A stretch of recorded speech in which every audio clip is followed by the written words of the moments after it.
자, 우리가 방향족 화합물의 활성화에 대해서 조금 정리를 해보도록 하겠습니다. 자, 방향족 화합물의 활성화라고 했을 때는 결국은 벤젠고리에 대한 이야기인데, 사실 이 벤젠고리 자체는 너무 안정해서 반응이 잘 안 가요. 그런데 그 벤젠고리에 어떠한 치환기를 붙이게 되면 이 치환기가 어떤 거가 붙었느냐에 따라서 이 벤젠고리가 뉴클레오 파일로 더 활성화가 될 수가 있어요. 그래서 이게 벤젠고리가 뉴클레오 파일의 역할을 할 때 그걸 우리가 활성화됐다라고 우리가 이야기를 하게 되는 거죠. 그러면 이렇게 벤젠고리를 그러니까 뉴클레오 파일로 활성화가 되면 반응이 더 잘 가겠죠. 그러니까 반응이 더 잘 가니까 이때 붙어 있는 치환기, 여기서 X라고 제가 되어 있는 치환기 중에서 벤젠고리를 활성화를 잘 시키는 애를 우리가 액티베이터다 이렇게 이야기를 하고, 그 반대로 벤젠고리에 어떤 치환기가 붙었는데 그 치환기가 붙음으로 말미암아서 벤젠고리가 더 그 활성화가 안 돼서 반응이 더 안 가는 애들이 있어요. 이걸 우리가 뭐라고 하냐면 디액티베이터 치환기다 이렇게 이야기를 합니다. 그럼 액티베이터 치환기는 벤젠고리가 뉴클레오 파일로 그 반응이 더 잘 되려면 결국은 벤젠고리에다 전자를 그 주는 치환기가 돼야 되겠죠. 그죠? 그래서 결국은 액티베이터라고 할 때는 벤젠고리에 전자를 주는 치환기입니다. 전자를 주는 치환기가 되겠죠.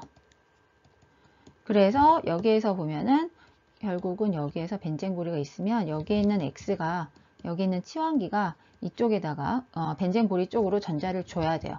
그러면 더 얘네들 이 벤젠고리가 뉴클레오 파일로 반응해서 작용을 하면서 활성화가 높아지는 거예요. 그런데 그 반대로 디액티베이터는 뭐냐면 반대가 되겠죠. 그러니까 벤젠고리로부터 전자를 빼앗는 치환기가 될 거예요. 그러니까 벤젠고리로부터 전자를 빼앗는 치환기니까 여기서 우리가 보시게 되면 여기에서 벤젠고리로부터 전자를 빼앗는, 여기에서 이쪽으로 가는, 그죠? 이렇게 돼야 되겠죠? 그런데 벤젠고리에서부터 전자를 빼앗으려면 이 X라고 하는 이 치환기가 어떤 치환기여야 되죠? 네, 전기 음성도가 커야 돼요. 그래서 이 경우는 지금 보시면 전기 음성도가 큰 원소를 가진 그 원소인, 그죠?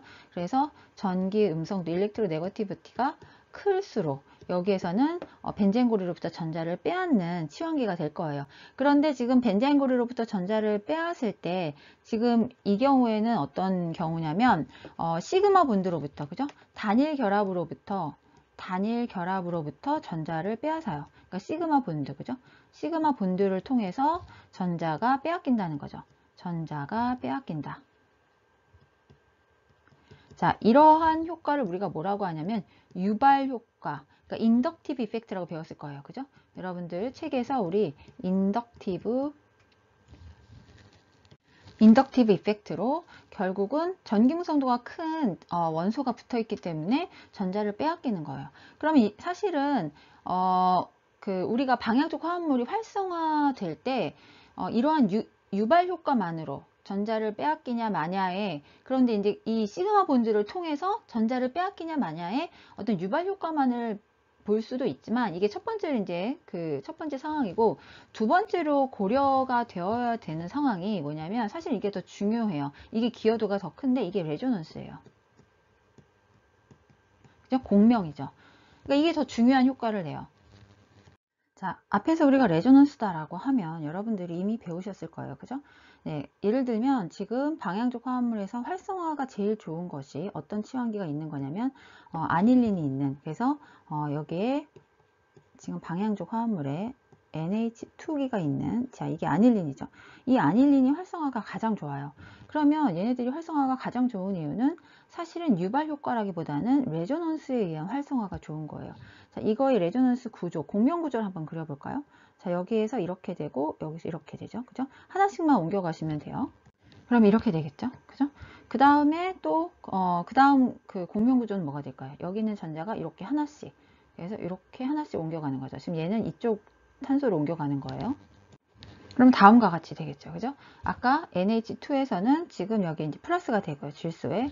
여기서도 마찬가지 이렇게 되는데, 그럼 결국은 이건 뭐냐면 지금 벤젠고리에 계속 마이너스 차지가 있다라고 하는 거죠. 그죠? 그러면 얘는 뉴클레오 파일로 지금 작용을 할 수가 있는 거예요. 그죠? 그 다음에 또 뭐겠어요? 여기에서 지금 얘가 또 하나씩, 그죠? 하나씩 이렇게 전자들이 여기서 옮겨가면 되겠죠? 여기에서 이렇게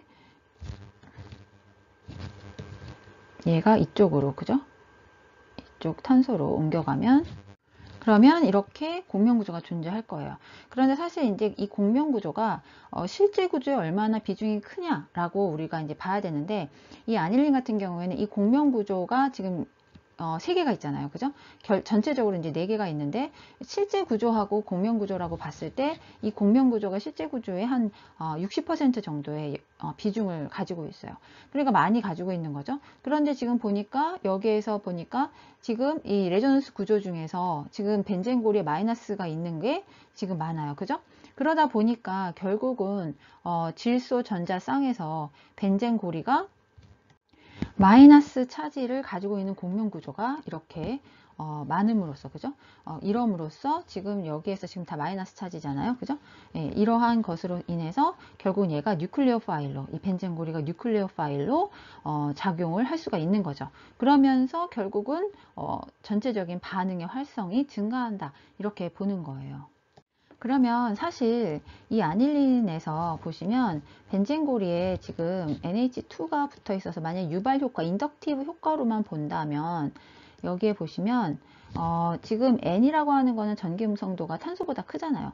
그러니까 사실은 여기서 인덕티브 효과로 봤을 때 질소 쪽으로 지금 이 시그마 본드를 통해서 질소 쪽으로 전자가 이동을 할 수가 있어요. 그런데 이제 이거는 유발 효과라 그랬잖아요. 그죠? 이건 인덕티브 이펙트예요.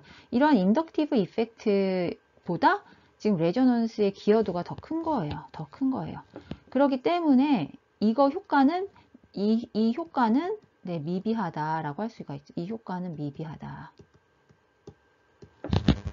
그래서 방향적 화음을 활성화할 때 우리가 고려해야 할 것은 첫 번째로 고려하는 건 사실은 레조넌스 효과고요. 그래서 그 레조넌스 공명 구조를 봤을 때 마이너스 차지를 더 벤젠고리가 더 많이 가지고 있으면, 그런 공명 구조가 많으면 그 경우는 바로 방향적 화합물 이 벤젠고리가 활성화되는 경우가 되고, 그 다음에 두 번째로 고려해야 할 것이 각각의 원소들에서 전기 음성도의 차이에 의한 그 효과다라고 하는 거예요. 그리고 그것은 이제 단일 결합을 통해서 전자가 빼앗기는 효과라고 하기 때문에 이걸 우리가 인덕티브 이펙트다 이렇게 이야기를 하게 되는 거죠. 자, 사실 벤젠고리의 어떤 반응성을 증가시키는, 활성을 증가시켜서 뉴클레오 파일 역할을 많이 하게 해서 반응이 잘 가게 하는 물질로는 여기 치환계 중에서 NH2인 아닐린이 있어요. 그래서 사실은 아닐린이 굉장히 반응성이 좋고요. 그 다음에가 이제 페놀이에요. 페놀의 OH가 되는 거죠. 그러면 사실은 우리가 전기 음성도로만 봤을 때 산소가 질소보다는 전기 음성도가 더 크잖아요. 그죠? 그런데도 불구하고 지금 아닐린이 활성도가 더 크단 말이에요. 자, 그 활성도를 사실 비교해 보면 우리가 이제 같이 비교해 볼 것이 이제 벤젠고리가 되죠. 벤젠고리는 이제 이 자리에 지금 H가 있어요. 그죠? 그러면 지금 만약에 벤젠의 활성도가 지금까 반응성이 1이다 라고 하면 페놀의 활성도는 10의 9승이고요. 그 다음에 아닐린의 활성도는 10의 14승이에요. 그러니까 굉장히 엄청나게 큰 거죠. 그죠? 예, 엄청나게 큰 거예요. 여기서 보시면. 그러면 이렇게 되는 이유 자체가 뭐냐면 첫 번째로 우리가 고려해야 되는 것이 뭐였어요? 레조넌스였어요. 그러니까 지금 사실은 여기에 있는 이 산소하고 질소하고 전기 음성도로 보면은 만약에 인덕티브 이펙트가 더 중요하다고 했으면 지금 이렇게 되지는 못하죠. 근데 그러니까 레조넌스 구조를 우리가 여기서 봐야 되는 거예요. 자, 그러면 우리가 지금 페놀의 레조넌스 구조하고 그 다음에 아닐린의 레조넌스 구조를 한번 보도록 하죠. 지금 아닐린의 레조넌스 구조는 앞에서 우리가 공명 구조를 그렸듯이 이제 이게 이렇게 되는 거죠. 그죠? 네, 이거 말고도 또 그릴 수 있는데 여기에서 지금 보시면 지금 질소의 플러스의 차지가 있는 거예요. 그러면 이번에는 페놀의 레조넌스 구조는 어떻게 될까요? 산소에 지금 이 전자쌍에서 이쪽으로 전자를 주게 되면 네, 아닐린의 레조넌스 구조하고 비슷하게 되겠죠? 그래서 얘가 이쪽으로 이렇게 옮겨갈 거예요. 자, 그러면 다음과 같이 이렇게 될 거예요. 그런데 여기서 지금 보시면 지금 페놀의 경우에는 산소가 플러스 차지를 가지고 있잖아요. 그런데 산소하고 질소 중에서 물론 산소나 질소나 둘 다 전기 음성도가 커서 플러스 차지 갖는 걸 싫어하긴 해요. 하지만 누가 더 싫어할까요? 네, 산소가 더 플러스 차지를 더 싫어하겠죠. 플러스 차지 있는 것을 더 극혐이 될 거예요, 얘네가. 그죠? 그러다 보니까 이 그 기여도가 큰 것은 누가 더 클까요? 네, 바로 이 질소 쪽에, 이 공명 구조가, 이 질소 쪽에 공명 구조가 더 활성화를 시키는데 더 기여도가 크게 되는 거예요. 그러니까 아닐린의 질소하고 그다음에 페놀의 산소에서 봤을 때, 공명 구조에서 봤을 때 공명 구조에 각각의 원자에 플러스 차지가 있게 되는데, 지금 플러스 차지를 누가 더 싫어하냐면 산소 원자가 더 싫어해요. 그러니까 페놀의 공명 구조가 조금 더 약간 불안정하게 되는 거죠. 그죠? 아닐린의 공명 구조보다. 그래서 결국은 활성화도 아닐린의 활성화도가 더 크게 좋아진다, 이렇게 볼 수가 있는 거예요. 그러면 벤젠고리로부터 전자를 빼앗게 되면 벤젠고리는 반응이 잘 안 간다고 했어요. 그죠? 예, 그래서 그때는 활성화가 안 되고 디액티베이터가 된다, 이렇게 이야기를 했는데, 그러면 벤젠고리로부터 전자를 빼앗는 치환기를 우리가 고려를 할 때도 뭘 고려를 해야 되냐? 첫 번째로 레조넌스 구조를 고려를 해야 된다라고 하는 거예요.